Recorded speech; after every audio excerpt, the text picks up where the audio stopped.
inside the circle. One last episode. You weren't getting out of it that easy. We want to talk about a little bit about the breakdown of the district tournaments, both all three, D3, D2, and D1.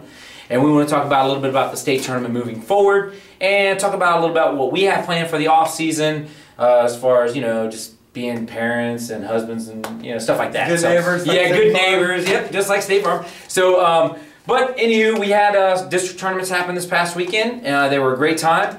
And let's talk a little bit about D3. We'll start D3 work our way. Yeah, we sure will. I would love that. We'll start at D3 here. The D3 district at Heath was run by Bishop Hardy this year.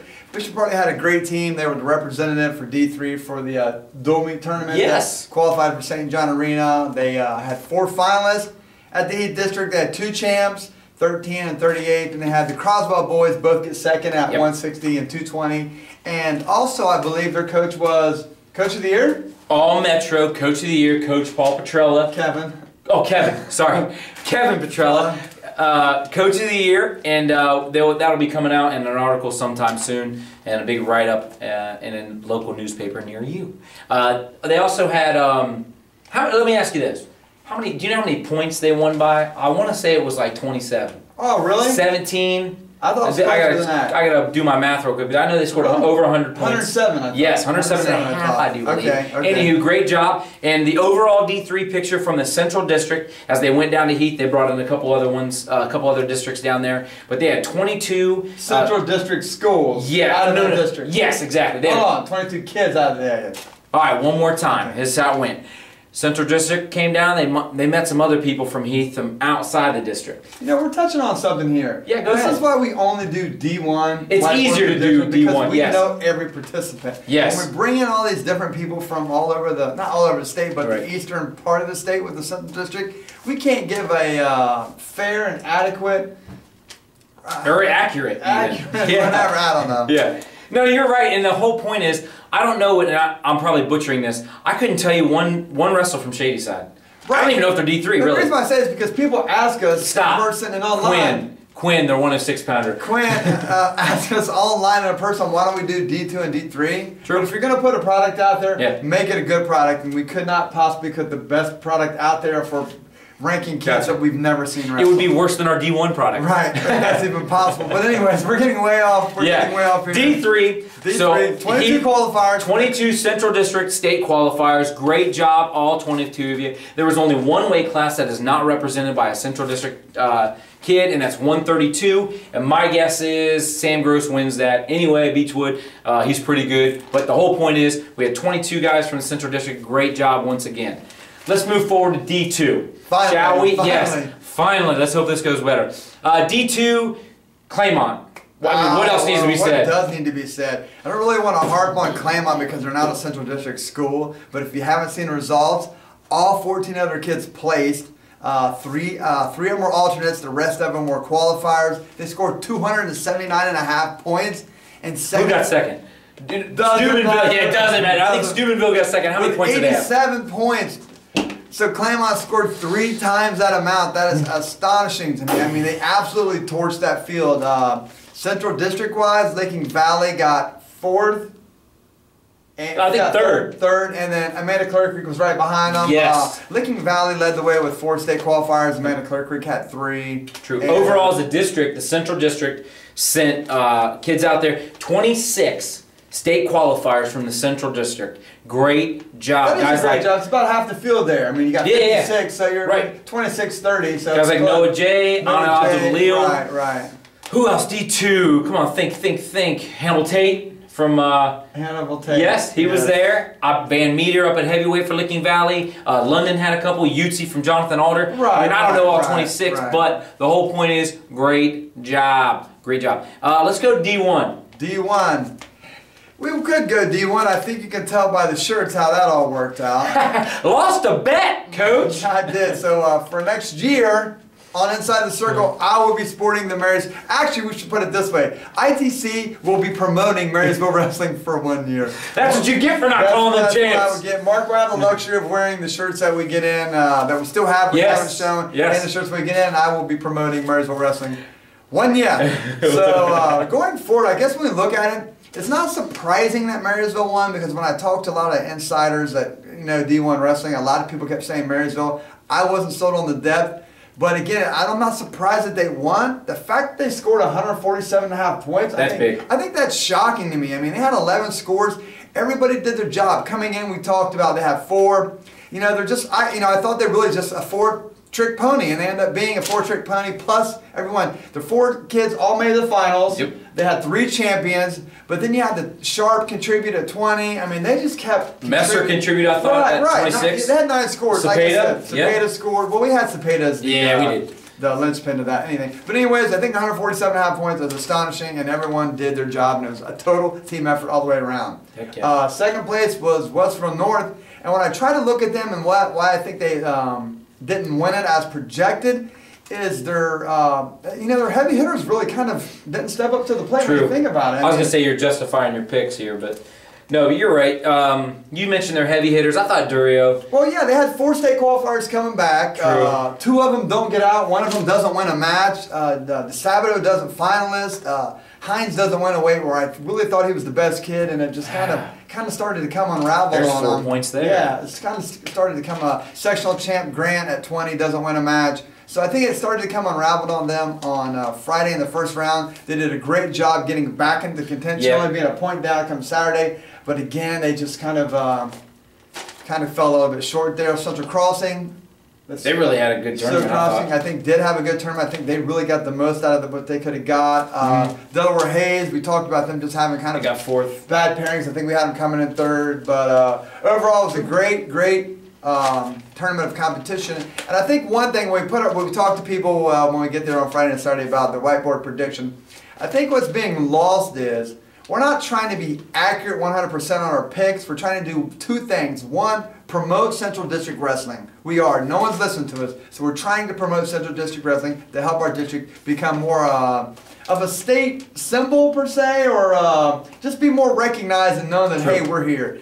And 2, we're trying to identify the top kids coming in to that weekend of the bracket. So there's going to be upsets. We like it. We like it when we're wrong. We would love to see Marysville put this great run together. You know, it's exciting for our sport, and it's exciting for Central District. But anyways. Well, you mentioned the idea of loving to see upsets. I can count on one hand, maybe even 2 if I think about it hard enough, the number of people that shook my hand. They were cordial. Great job, kids. You guys did prove us wrong. Operation Prove Us Wrong. You guys did an awesome job. And the one was, we were back in the warm-up room, and he just slowly walked over, had a big grin on his face, and just shook my hand and said, glad I proved you wrong. And I'll tell you what, I'm glad you proved me wrong too, man. You are now a state qualifier, and that is awesome. Great job. You'll never hear me gloat about a pick that I picked and I got it right, but you will always see me congratulate you if I got it wrong. So again, that awesome stuff. You mentioned the accuracy wasn't our main goal, and I agree with you, it's not. But I do always want to look at our projections and see, how we did and how we stacked up. And I know that I figured out top 4. When you look at, you have the top 4 placers and how we've stacked up against that. And you have, what do you got? 4 times 14, 56 placers. Of those 56, how many did we pick right? Do you know the answer to this? 43? Is that what you said? No, 56 place winners. How many do we have right, or how many do we have qualifying? How many do we have right in the top 4? Let's go that route. In order? Like Campbell, we had getting second, he got first. No, just any top 4. Yeah, just any top 4. Well, 5 of the weights, we had all 4 of the qualifiers qualifying. Yes. And then in 6 weights, we had 3 of the 4. So 11 of the 14, we had them all, or 3 of the 4. Yeah. I think that's pretty good. I mean, heavyweight we talked about was crazy. We actually picked a long shot. We just had the wrong long shot because we didn't like the favorites coming in. But, I think 220 we had 2 maybe. Yeah, getting out there as well. But anyways, yeah, like you said, we're not trying to be accurate all the time. We're trying to be accurate, but promote wrestling and identify the people. But now you're talking about upsets. How many kids in our district were returning state qualifiers that didn't get out? So I'm a returning state qualifier. I enter the tournament, but I don't qualify for the state tournament this year, is what you're asking. That's correct. I'll go 4. 6. 6! 6. Yikes! 6. Wait. Dooley was 1? Dooley was 1. Staten? Staten is not. He is a former state qualifier, not a returning state qualifier. Then my number's down to, I guess, 3, because I know Strutman didn't make it out. Who were they? Let's do this. Tell me who my guys were. We had Dooley at 26. We had Sean Johnson at 82. Strutman at 220. Yep. Jewel again at 220. Ooh. There's 2 kids at 220. Ooh. We had Gino Rollo Yes. at heavyweight, who was the heavyweight favorite pretty much the whole way until sectionals. And then we had Dorio at 38 for Westwood North. There's your right on. But I guess if you threw in Staten, who was a former one, we'd have 7 kids with state experience and not get out. And it just goes to show you can't always be 100% accurate. Yeah. There are going to be some upsets. You know what I did not look up, and I will? How many ones came out? How many ones came out and met in the semis? How many weight classes did not have a sectional champ in the finals? How many weight classes did not have a sectional champ in the finals? Probably our craziest weight class, which was either 195 or 285. So we're looking at 285? 285. 285. Boom! Don't trivia me! 285. Good call. Good call. Excellent stuff. Well, I'll tell you what. There's your D3, D2, D1 breakdown. This is our last episode, truly, of the year. Moving forward to the state tournament. Go ahead. When you say the year, do you mean of the season? No, of the season. Okay. Next time we're here, that'll say season 3, and we'll do a preseason bit. But moving forward to the state tournament. I do have one more question. When do we go to DVD? We will be going. We're going to archive these, and hopefully we'll get them down to the DVD. We'll buy the. Actually, we'll wait till after like season 5 or 6, and we'll do. We'll start passing them out with Athlete of the Week, like yes. Inside the Circle season 1. Most certainly. Let's talk about the state tournament a little bit. Okay. I do want to mention a guy that I don't even know if we have enough D3, D2, or D1, but I mean, I look at state finalists. I think about guys that I think the Central District can send to the state finals. When I think about and this is I'm just pulling this out, we didn't even talk about this before, but I think about a guy like Rathburn at D3. Yes. I think that kid has come on strong for Hartley. I watched him at the state duels, and I remember calling you about this. This kid was down like 6 points to I think the guy that was ranked just ahead of him, 3rd place for Dayton Christian, and he ends up down 6 points, boom, pulls it out, they go into overtime, he gets the takedown in overtime. Now I tell that story to tell this story. I was told by their coach, Kevin Petrella, that he was down by like, I don't know, 8 or 9 points in the semis or the finals, and he came back and won. He was a sectional champ and a district champ. Wow. So that's solid. Let's what do you call it? The trifecta. Let's get that trifecta going. Let's complete the trifecta.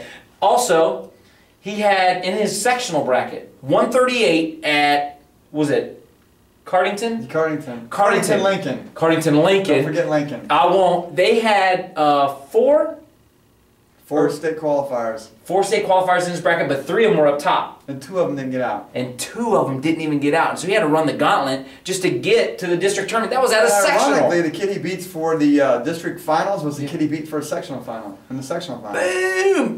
My whole point, Rathburn. I don't know what your Get point it done. is. At this point, I'll be honest, I'm sort of rambling right now. So my point is, at 5A, calling 5A. On Saturday night, I have seen no problem with Rathburn being on the finals. So basically you're saying, hey, here's a long shot, not a long shot, but kind of a laying in the weeds kind of guy that you think can be a state finalist or champ. Yes. State champ that's kind of out of our district. Yes, most certainly. Because you think everybody else is kind of cut and dry? No, not necessarily, but when I think about it, I'm trying to think, and I'll tell you another guy, D2. Well, thanks Not yet, man. Johnstown Bullard. I'm telling you, this guy is on point. And there's one. It's kind of like bullying people around right now. Yeah. Sean. He is kind of bullying people around. I'm trying to think of another one. Jones from Columbus. Oh, that's D3. D3. He lost to Croswell from Heartland. Yeah. So, but anyways, thanks for a great season. You were going to talk about D1? Bobby Smith? Okay. Well, he's not a kid who's laying in the weeds. He's not. No, I'm not saying laying in the weeds. Okay. I'm talking about guys that I think are going to represent us on Saturday night. Okay.